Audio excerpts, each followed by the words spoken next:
بسم اللہ والسلام علی رسول اللہ۔ ایک سوال ہمارے دارالفتاء میں بہت زیادہ آ رہا ہے کہ وہ کون سے ایسے کام ہیں جن کے کرنے کی وجہ سے، جن کے ہونے کی وجہ سے روزہ نہیں ٹوٹتا۔ تو ایسی بہت ساری چیزیں ہیں جن کی وجہ سے روزہ نہیں ٹوٹتا۔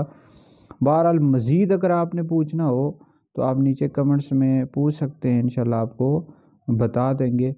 تو اس حوالے سے سب سے پہلی بات تو یہ ہے کہ روزے کی حالت میں اگر غسل فرض ہو جائے، احتلام ہو جائے، تو اس صورت میں آپ کا روزہ نہیں ٹوٹے گا۔ اور دوسرا مسئلہ یہ ہے کہ روزے کی حالت میں سرما ڈالنے سے بھی روزہ نہیں ٹوٹے گا۔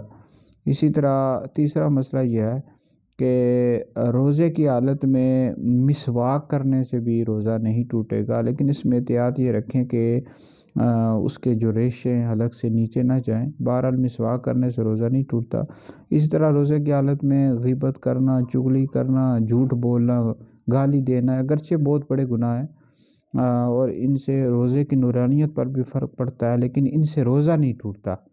اسی طرح روزے کی حالت میں اگر خود بخود الٹی آ جائے، کتنی ہی زیادہ کیوں نہ آ جائے، اس سے بھی روزہ نہیں ٹوٹے گا۔ لیکن اگر منہ بر ہو اور چنے کی مقدار کے برابر آپ واپس لے گئے، اندر حلق کے اندر لے گئے، تو اس صورت میں آپ کا روزہ ٹوٹ جائے گا۔ اور جان بوجھ کر اگر کسی نے الٹی کی اور وہ منہ بر ہو تو اس صورت میں آپ کا روزہ ٹوٹ جائے گا۔ لیکن بہرحال خود بخود جو الٹی آتی ہے اس سے روزہ نہیں ٹوٹتا۔